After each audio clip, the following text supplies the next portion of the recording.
สาธุละขอบพระเดชพระคุณหลายๆแล้วล่ะเอ้ยเด็ดเอ้ยให้เจ้าหั่งเจ้าดีเจ้าตีนนะประตูนะโอ้ยก็ยังดีแล้วอย่าตังลงเนาะสาธุอายุเย็นเป็นทุกข์อยู่ดีมีแห้งอายุมันควรเยอะนะเด้อ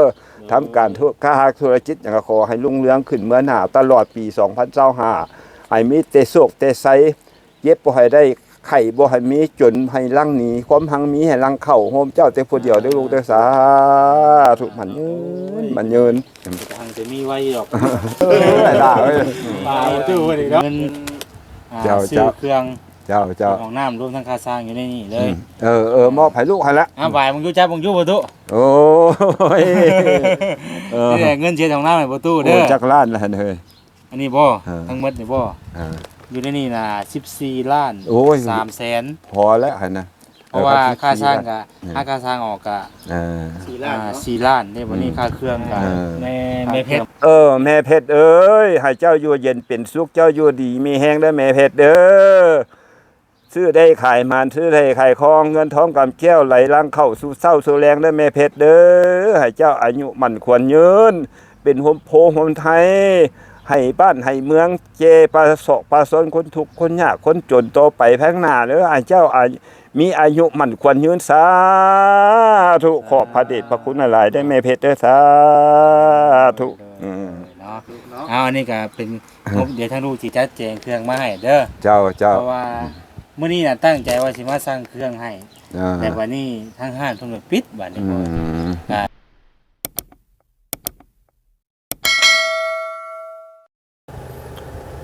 เอาพี่น้องเอ้ยพอกับซองบ่าวแสนอีกแล้วพี่น้องเอ้ยเนาะตอนนี้ก็อยู่ในรถพี่น้องเอ้ย ยังว่าได้ลงไปอยู่เนาะพอดีว่าเดินทางมาบ้านนาทรายพี่น้องเอ้ยเนาะสบายดีเด้อสบายดีพ่อแม่พี่น้องเบิดสุขุสู่คนพอกับซองบ่าวแสนอีกแล้วพี่น้องเอ้ยเนาะเอามื้อนี้ทางบ่าวแสนเดินทางมาหาทางประตูคำพายพี่น้องเอ้ยเนาะตั้งแต่มือบอกข่าวดีหรือว่าแจ้งข่าวเพิ่นเรื่องสีเฮ็ดห้องน้ำให้ทางประตูเพิ่นกะบ่ได้เข้ามาเลยพอดีทางบ่แซงกะออกให้ออกหน้าแน่พี่น้องเอ้ย 2-3 มื้อเนาะ2 มื้อเนาะออกไปไทยหน้าแล้วก็วันเข้าพี่น้องเอ้ย เนาะก็เลยยังบ่ทันได้มีโอกาสเข้ามาหาทางประตูเพิ่นเนาะ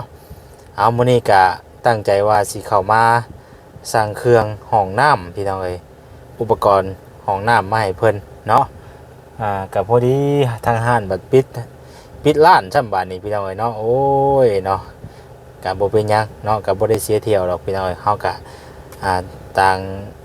นำข่าวดีมาบอกมาแจ้งเพิ่นเพิ่มเติมอีกเนาะแล้วก็มีของฝากของต้อนมาให้เพิ่นอยู่มื้อนี้กันพี่น้องเอ้ยเนาะตาเบิ่งนํกันพี่น้องเอ้ย เลยมาแจ้งเพิ่นว่าบัดมิตรดีไปเลยพี่น้องเอ้ยตั้งใจว่าสิสร้างเครื่องของน้ำมาให้เพิ่นนั่นแหละมื้อนี้ก็ได้เอาใจรอไปก่อนเนาะรอให้เพิ่นเปิดห้านแล้วก็จังสิสร้างไม้ให้เพิ่นพี่น้องเอ้ยเนาะไปเข้าไปติดตามรับชมกันพี่น้องเอ้ยเนาะก่อนอื่นก็ขอบคุณทางแม่เพชรเด้อเนาะที่ว่าได้ช่วยซอยทางประตูคำพายเนาะขอให้แม่อยู่ดีมีแห้งสุขภาพร่างกายแข็งแรงทางครอบครัวได้ไหมเด้อเนาะที่ว่าได้ช่วยเหลือแบ่งปันเนาะเฮ็ดห้องน้ำอำนวยความสะดวกให้กับทางประตูเพิ่นพี่น้องเอ้ยเนาะก็เป็นความใฝ่ฝันของทางประตูเพิ่นจากไล่มาแต่ดนนั่นแหละห้องน้ำพี่น้องเอ้ยเนาะถือว่าความใฝ่ฝันเพิ่นเป็นจริงแล้วพี่น้องเอ้ยไปติดตามชมเบิ่งนํกันเด้อพี่น้องเด้อครับเอาพี่น้องเอ้ยอยู่ฟังเพิ่นเนาะพอดีจอดรถแอบไว้ทางเนี่ยมันห่มเนี่ยพี่น้องเอ้ยมีอยู่เนาะนี่แหละนี่ครับว่าเอาเครื่องมากะมั่งหัวป่ะตอนนั้นมั่งหัวได้อย่างไรเนาะมั่งหัวแล้วก็ถอยรถเข้าไปนี่ตอดไปเลยนี่ผมตอนนี้บางอย่างจักเป็นไฟมาจะมั่งหัวอยู่แล้ววะเต้นหมุนเขาเลยเห็นปะหมุนเขาเลยปะหมุนเดี๋ยวรถดิ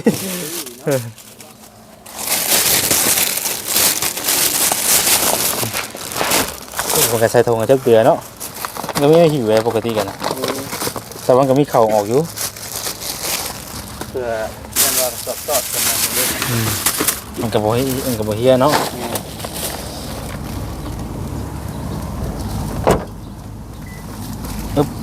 ไปปีนหัวคือเก่าแล้วข่อยก็ได้ ปีนหัวต่อหัวกัน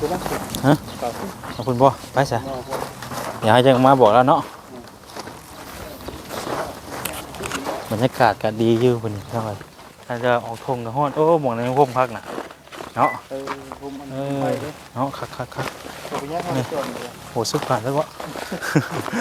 แล้วดีกว่าเดิม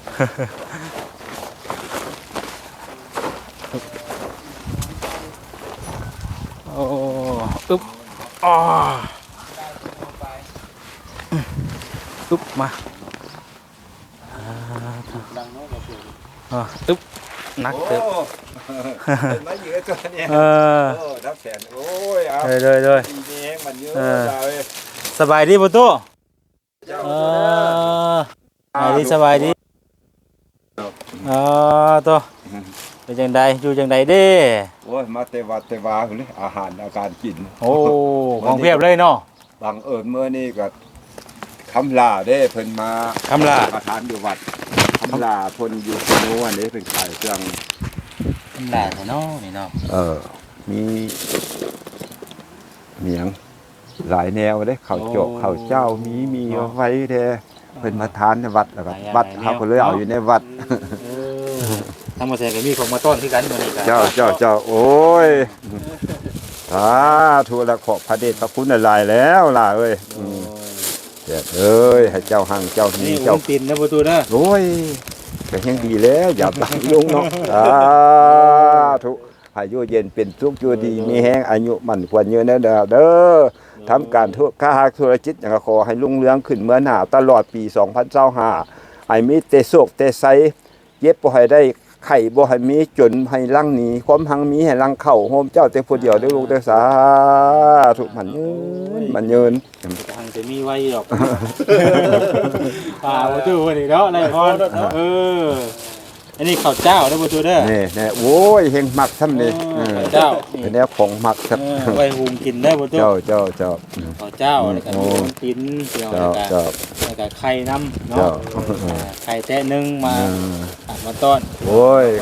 ขอบใจอะไรละสาธุ เป็นข ข อ อง ทาง ขอบคุณน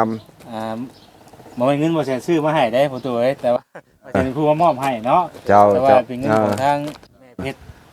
อยู่ต่างประเทศผู้ที่เอาบัญชีของน้ำให้ประตูน่ะเด้อ โอ้เขาก็โทรมาแล้วเมื่อกี้ถามนะ บ่ บางกี้เนี่ยเขาร่วมกัน จะได้ว่าเรื่องเวียกหันได้บ่หันจังหวะยังบ่ฮู้นะเพิ่นเด้อมีหยังเลยโทรหาเนาะว่าเขาก็โทรเลยถามเมื่อกี้นี่ เนาะมีงบมาแล้วประตูเอ้ย เจ้า งบก็มาแล้ว โอ้ยก็ขอบพระเดชพระคุณหลายๆสาธุละ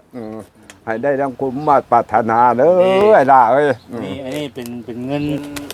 เจ้า ซื้อเครื่อง เจ้า ของน้ำรวมทั้งค่าสร้างอยู่ในนี่เลย มอบให้ลูกให้ละ บ่ายมึงอยู่จ้ามึงอยู่ประตู โอ้ย นี่แหละเงินเช็ดของน้ำให้ประตูเด้ โอ้ อ จักล้านละหั่นเฮ้ย อันนี้บ่ ทั้งหมดนี่บ่ เออ อยู่ในนี่น่ะ14ล้าน โอ้ย 3แสน พอแล้วหั่นน่ะ เพราะว่าค่าสร้าง เ ก็ค่าสร้างออกก็ ออ 4 ล้านเนาะ 4ล้านได้วันนี้ค่าเครื่องก็ เออ ค่าเครื่องมันก็10ปลายล้านที่กันได้เพราะว่า อืม 10ปลายล้านนี่แหละเครื่องก็ เอาสาเห็นเขาไม่เฮ็ดให้อยู่วัดหั่น2ห้อง ปู่ก็โล12ล้าน แคป 5 ให้ แส ได้ น บ่จะดิแคปผู้บัดนี้ โอ้ย เอาขอบพระเดชพระคุณเด้อผู้ใหญ่ใจดีเด้อท่านเนี่ยก็ แม่เพชร แม่เพชรเอ้ยให้เจ้าอยู่เย็นเป็นสุขเจ้าอยู่ดีมีแห้งเด้อแม่เพชรเด้อซื้อได้ขายมันซื้อได้ขายคองเงินทองกำแก้วไหลลังเข้าสู่เศร้าสู่แรงเด้อแม่เพชรเด้อให้เจ้าอายุมั่นควรยืนเป็นโฮมโพโฮมไทยให้บ้านให้เมืองเจประสบประสนคนทุกข์คนยากคนจนโตไปแพงหน้าเด้อให้เจ้ามีอายุมั่นควรยืนสาธุขอบพระเดชพระคุณหลายได้แม่เพชรเด้อสาธุ เนาะอันนี้ก็เป็นเดี๋ยวทางลูกสิจัดแจงเครื่องมาให้เด้อ เจ้า เพราะว่ามื้อนี้น่ะตั้งใจว่าสิมาสร้างเครื่องให้ อ่า แต่วันนี้ทางห้างเพิ่นก็ปิดบัดนี้ อื บ่ ม ก็สิเริ่มเป็นมื้อใหม่เด้อ เจ้า นี่ก็ ตั้งใจอยู่เนาะ ตั้งใจได้ว่าสิ อ่า ว่าสิมาสร้างเครื่องป้าไว้ให้แต่ในเฮาก็มาจอบเบิ่งเอาสินะ เจ้า ให้สร้างเพิ่นมาเฮ็ดแล้วก็เฮามาจอบเบิ่งเอาหั่นนะ เจ้าว่าคันว่าสิมาเฮาสิได้มั่งประตูตัวนี้ เอารถหินรถทรายเข้าตัวนี้หั่นนะ ให้เพิ่นเข้ามานี่เนาะบ่ดูเนาะ เจ้า อ่าร ถหินรถทรายสิได้มั่ง อืม หัว ถ้า อ ลู อก กสิเข้ามาหาก่อนอยู่ดอกบางเทื่อมื้อใดได้มาสร้างเครื่องน่ะสิสร้างเครื่องปุ๊บแล้วก็สิแล่นเข้ามาเฮาก็พากัน หาคนละขั้วถ่าสินะ คันบ่พอแล้วอยู่วัดนี่เด้อ คำว่าพ่อประตูมันบ่ เฮา9โมงครึ่งเข้าไปวัด อ๋อ แล้วก็12โมงหรือโมงหนึงแล้วออกมา อ๋อ มาเฮือนแต่ละเทื่อหั่นนะ กะสิมาแข่งกันมากะสิมาช่วงเที่ยงที่ไร่เนาะ ได้ เล่นบ่ แม่น อ่า เอ สิมาช่วง ช่วง เอ แร อ กสิบ่เห็นเนาะ เที่ยง คำพยามเมื่อ บ่ เช้าหมายความว่า9โมงครึ่งเขาได้เข้าไปวัด เอาทุกมื้อบ่ประตู ทุกมื้อ โอ้ คันบ่ไปแล้วก็บ่มีอาหาร ถืว่า เด้ เป็นบุญของประตูแล้วนี่เนาะ โอ้ย ขอบพระเดชพระคุณหลายๆแหละ5แสนเอ้ยคำแสนเอ้ยให้เจ้าห่างเจ้ามีเด้อล่ะเด้อให้เจ้าอายุมั่นคนยืนก็พร้อมพ้นกันนำกันเด้อทุกคนเด้อทั้ง3คนเด้อเดินทางด้วยความปลอดภัย ผู้นี้ก็ เป็นมาถ่ายหน้าซอย นี่ น้องใส่ฝนก็เป็นครอบครัวที่ว่า อ่า เคยซอยเพิ่นมาคือกันแหละ นี่ เพิ่นเฮ็ดเฮือนในชาติให้เพิ่นคือกันนั่นน่ะ แน่ เอาเพิ่นมา อ่า ถ่ายหน้าซอยช่วงนี้น่ะ โอ้ อ่า นี่ เพิ่นอยู่พระลานพุ่นได้นี่ โอ้ พระลานไซ อืม เพิ่นมาถ่ายหน้าซอยกันช่วงนั้นมื้อ ความเสียงปากยังเขาคนปากเซทางใต้พุ่นเนาะบ่แม่นบ่ ไป เพิ่นนี่ บ่แม่นได้ก็เป็นชาชีวะแล้วก็เป็นชนเผ่าเอาเทิง โอ้ แม่นบ่เนาะชนเผ่าเอาเทิงพี่น้อง อ่า เนาะแต่ว่าเพิ่นก็มาซอยเวียกว่าซั่นซะ เจ้า เพราะว่าเฮาก็เคยเมื่อก่อนเพิ่นก็เคยลำบากมาคือกันนะมื้อนี้มองอยู่มองเซานักกลัวขึ้นประตูอีก โอ้ น่ากลัวขึ้นประตูอีกวันนี้ที่ว่าก็เฮ็ดเฮือนในชาติให้เพิ่นเรียบร้อยไปแล้วกระทั่งไม่เพชรคือกันแหละซอยเพิ่นก็ แม่เพชรเอ้ยครับว่าแล้วห้องน้ำแล้วก็เบิ่งเงินเบิ่งซานให้ไม่ได้แม่เพชรเด้อขอครบซอยเหลือบแล้วแม่เพชรเอ้ยมีหยังก็เบิ่งให้เบิ่งแยงไอ้ตู้ไอ้ทอตู้ที่ทุกข์ยากจุดใดแม่เพชรเอ้ยเบิ่งดูเงินนี่มันก็สิเที่ยวแล้วนี่อยากให้เฮ็ดจังได๋แหละ ไม่เข้าไปได้เนาะ เจ้าเอาซะเลยเด้อแม่เพชรเด้อสาธุเถาะ บ่ว่าจะทางไม่เพชรพี่น้องเนาะทุกท่านที่ว่าเบิ่งส้มอยู่ตอนนี้ท่านใดที่ว่าเพิ่นอีตนสงสารก็ซอยเข้ามาได้ผู้ใดเล็กผู้ใดน้อยเนาะ เจ้า ซอยกันเข้ามาได้ยินดีพี่น้องอยากซ่อมแซมเฮือนซ่านให้ทั้ง อืม ประตูเพิ่นบ่หรือว่าจังใดก็ยินดีพี่น้องเนาะ คือตอนนี้ก็เฮาเริ่มต้นสิเฮ็ดห้องน้ำให้เพิ่นก่อน เจ้า พอได้อันสะดวกสบายนะบ่ โอ้ ตูเนาะ ได้ห้องน้ำกับปานนั่น ไปวัดเนาะ เออ ของน้ำ สำคัญที่สุดเลยพี่น้องเนาะห้องน้ำบ่ได้ แม่นเลย อ่า ไปรถอดอยู่อดกินยังบ่ซ่อมมาได้กินหลายยังเข้าไปบ้าน โอ้ยเนาะ อ่า เอาอดเอาได้บ่ตูเด้อจังได๋ก็ เจ้า สะดวกสบาย เจ้า เนาะ เจ้า คือทางมื้อนี้กับทางว่าซั่นก็ตั้งใจว่าสิมาสร้างเครื่องให้แล้วแต่ว่ามันทางห้างเพิ่นปิดพี่น้องนะเพราะว่าเฮาก็ได้เขียนบินเขียนหยังไว้แล้วนำเพิ่นน่ะนะ อ่า ก็เลยว่าเอ้าจะแต่ว่าไม้48นี่เฮาสิสร้างเอาอยู่ไสบ่ตู ไม่สิเป็ดนี่ ทางห้างเพิ่นน่ะบ่มี บ่มีว่า อ่า เบิ่งสิไปบ่น้ำหลานทรายเบิ่งก่อนนี่มันเคยซอยเหมือนมันคือบ่ฮู้ยินเสียงซอยไม้หลายมื้อได้เล เพิ่ ย นว่าไปใช้แห่งดีได้กับว่า อ่า เพิ่นสิเอาเส้นเท่าไรก็ให้เพิ่นซอยมาให้แห่งดีใครกลัวเฮาไว้ว่า ไม่ เกมาเนาะ ไม่ เพราะว่าตอนแรกน่ะว่าสิมาสิจ้างรถตลาดมาได้นี่ต้องเคยสั่งอยู่ตลาดพุ่นมาพี่ ซิโน เออ เพราะว่าเฮาบ่ได้เอาใหญ่หรอกขึ้นโค้งนี่ซ้ำนี้ก็ได้นะมา48นี่ แม่นแล้วนะ โค้งข้าวของน้ามันบ่ได้ เอ ใช้ไม้ อ อย่าง เขา ใหญ่หรอก ต่ำเลย แม่นแล้วมา48 10เซน10เซนพอบ่พ่อตัว จะไล่เบิ่งแล้ว น่าจะพออยู่10เซนบ่เซนว่าลองขีดเบิ่งก็ว่าอะไรครับถ้าบ่เซนไล่เป็น10เซนคือว่า10เซนเพราะว่าเป็นลมมาแสงกระสังว่าต่างหากเด้เป็นลมกระสังว่าต่างหากแล้ว3แผ่น เบิ่งเพิ่นเด้อ ลองขีดเบิ่งบ่ตัวประมาณเบิ่งว่าเซนคิดว่า10เซนอ่า หมายความว่าตัวข้าวมันเนาะ ข่าวนึง ถ้าข้าวนี่หมายความว่าต้องเป็น3เมตรเออ แต่ว่าเซตไม้น่ะมัน4เมตรเลยเซตไม้น่ะ บ่ข้าวเอาพอห้องน้ำนั้นตกอยู่2เมตรเลยเด้ ค เพราะว่าเฮาซอยเอาเองน่ะมีแต่กระบอกตามเม็ดก็ได้ก็แฮ่งดีอ่ะนะ ก็3เมตรแล้ว นี่ เรา บ่ใช่กล้าว่า เพราะว่าเฮาส่งออกเบื้องละ 10 50เด้ 10 เม็ดได้ เบื้องละ50เบื้องละ50แสดงว่า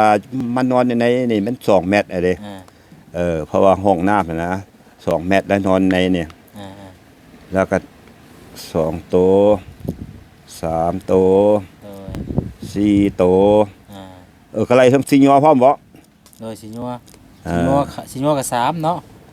1โตะ4โตะเนาะตัวนี้นะข้าวเนาะข้าว4แล้ว อ่า แล้วอันนั้นน่ะคือนี่1โตะ2โตะ3โตะ3โตะนี่3โตะแล้วบัดนี้สิยัวบัดนี้สิยัว1โตะ2โตะ3โตะ4โตะ อืม 4โตะนี่สิยัว4โตะมันต้องแม่น3เมตร3เมตร5 4โตะสิยัว1โตะ2โตะ3โตะ4โตะ4โตะ4โตะ3เมตร3เมตร5 3เมตร5นี่มันก็ตกอยู่4โตะเป็นตกอยู่8โตะได้นี่ บ่ 8โตะ8 12 15โตะได้ เฮา15ตัวพูดดิ 15ตัวได้ไม่48นี่ก็รวมหมดนี่15ตัวอยู่นี่ โอ้บ่แสนไล่ไว้10ตัว 15ตัวไม่48 อืม บัดนี้ บ่มันกว้าง บัดนี้วงกบได้บัดนี้สิเอาไม่48เลยบ่ บ่วงกลมประตูอะว่าแสนสร้างมาเป็นชุด เอ มาต่างหาก เอาท่านน่ะ บ่เกี่ยวกันมีแต่ไม้เท่านั้น ไม่เนาะ เอ แม่ อน ตัวพวกนั้นน่ะ แสดงว่าตกอยู่15ตัว 15โซ อันโตอัน มา18 15โต อันโต3เมตร ว่าแสนไล่ไว้10ตัวเพราะว่าให้ขึ้นตัวจุดมันแบบมันเท่าไหร่2เมตรคูณเมตร80บ่คือ60นี่แหละอันนี้มัน2เมตรเด้เนาะมัน2เมตร2เมตรคูณ2เมตรเนาะ เจ้า 2เมตรคูณ2เมตร 4โตไอ้15โต15โตกับ15โตมันจังที่มัน จังว่าเบิ่งสิเราอยู่บ่เท่านี่ยากไป มีแต่เอาจุดเบอร์โทรประตูไว้ให้นะมีหยังบ่เสียสิโทรหาก็ได้มันจะง่ายอ่ะนะ ก็เช็คเอาเลยแล้วแหละ เสียงรถบ่ เช็คเอารถ030 เพราะว่ามีหยังก็เดี๋ยวบ่เสียสิยิงไว้หันมีหยังก็โทร เอาละ030 030 585 85 2151 เนาะ เช็คเข้าเบิ่งเด้อนี่ สัญญาณบ่อยากมีเนาะอีกเนาะสัญญาณนิดเนาะ ฮะ สัญญาณนิดบ่มีเนาะ ได้ ใส่ ก็ รักหยังรักหาว่าอยู่ รัก อย่างพ่อเลยใส่พี่น้องเอ้ย แล้วก็มา แล้วก็มาเลยสัญญาณตัดเบ่เลย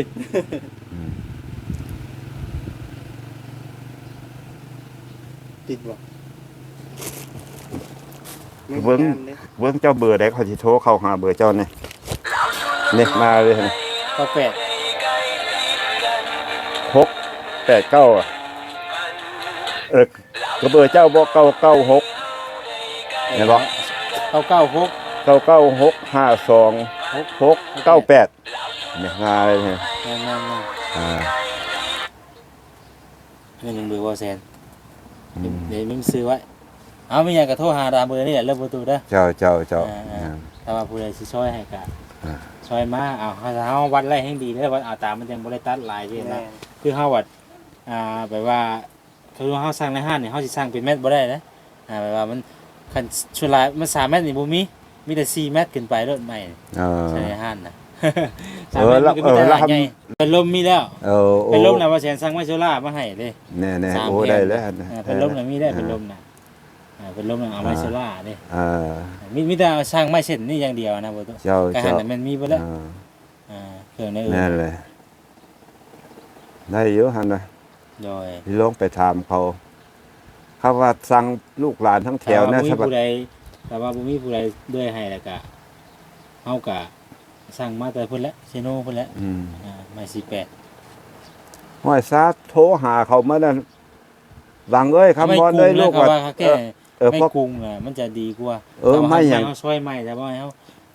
มันจะแบบมุ้ยหมอดกินนะถ้าไม่มันเสี่ยงไม่เฮาสร้างมาใหม่มันมีความเสี่ยงตรงที่ยันหมอดกิน มันไหม้ส่วนหลายมันอยากลังเทือมันไหม้ที่ว่าเกิดพวกในโตก็มี โดยโดย ลังลังไหม้ลังสนิทนะ อืม มาแล้วประตูเด้อจะบอกว่าแซนเด้อ เจ้า เอาเชิญเลยพี่น้องเนาะสำหรับวันนี้ก็ทางเฮาก็สิได้ไปเรียกก็คือเก่าเนาะ มาผู้เดียวมาบอกว่าแจ้งเพิ่มเติมอีกเนาะเพราะว่าได้ตั้งแต่มาแจ้งมื้อนั้นน่ะก็มีแจ้งไปเลย เจ็บเลยที่ว่า เพราะเฮาก็ไปไทยให้ไทยหน้าหรือว่าเฮ็ดเวียกงานนั่นแหละนะก็เลยบ่ได้เข้ามาประตูเนาะเฮาก็พูดแล้วเลยประตูเด้อ เจ้า จังได๋ก็จังสิ เอาได้แล้วครับมีเบอร์โทรศัพท์มันโทรหากันง่ายเด้อ แม่น นี่ยังก็ได้ โดยมีหยังก็โทรหาเนาะประตูเนาะ เจ้า เอาอยู่ดีไม่แห้งเด้อประตูเด้อ พวกลูกพวกหลานก็อยู่เย็นเป็นสุขอยู่ดีมีแฮงเบ่ทุกคนเด้อเดินทางรถทางล้างก็ด้วยความปลอดภัยไปฮอดสถานที่กลับบ้านเมื่อสายก็ปลอดภัยสาธุ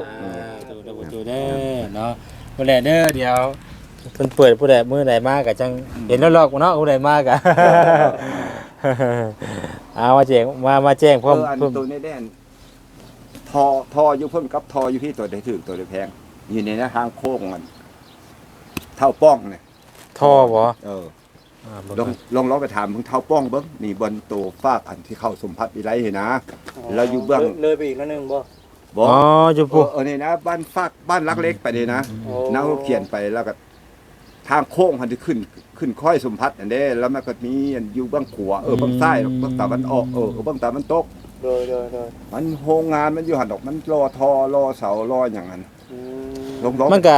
อยู่ในแนวเดียวกันประตูเอ้ย ก็ ทอหนึ่ง 160,000 ทอหนึ่ง มันทอใหญ่เด้อทอร้อยเด้ ทอร้อย โอ้ ตัวหันเท่าไหร่ตัวหัน จังหวะแล้วซาเอาน้ำมันปีกายนี่มากันมีเตเท่าใดกันมีเต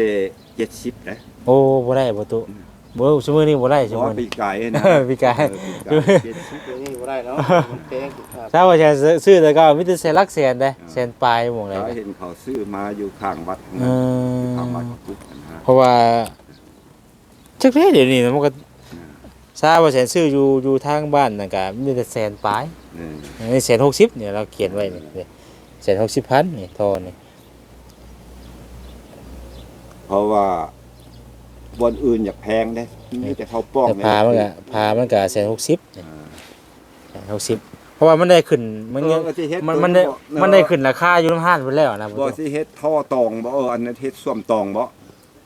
คันเฮ็ดส้วมตองนั้นเจ้าต้องได้ซื้อทานน้ำเด้ เพราะว่าส้วมตองเนี่ยมันตักน้ำออกได้เด้ โอ้ พอส้วมตองเขาตักน้ำ อันนี้ก็อิงตามทางสร้างเพิ่นนั่นแหละประ ตัก ตู เอาน้ำไปทอก เพราะว่าซื้อทานก็เฮาก็จังซื้อมานะก็เฮ็ดไว้แล้วก็จังซื้อทานมาใช้บ่มีแต่ พอแล้วคันเฮ็ดส้วมตองเนี่ยมันต้องได้ใส่ฝาเจาะหู แสดงว่าต้องเพิ่มไฟอีก แมนคือโตนี่3ท่อเบิ่งนี่เนาะจมลงนี่แสดงว่าต้องได้สร้างเพิ่มไฟอีกอันนึง แมน พาสามัน แมนแล้วจมลงตัวนี้ก็แล้วเฮาซีหูได้ก็ซีหูแล้วก็ทานลงใส่ตัวนี้แล้วตัวภาค2นี่ต้องได้ใส่หูตัวนี้ เพราะว่าอายน้ำมันขึ้นแล้วมันก็แล้วมาเฮ็ดอีก40ตัวนี้ เวลาน้ำมัน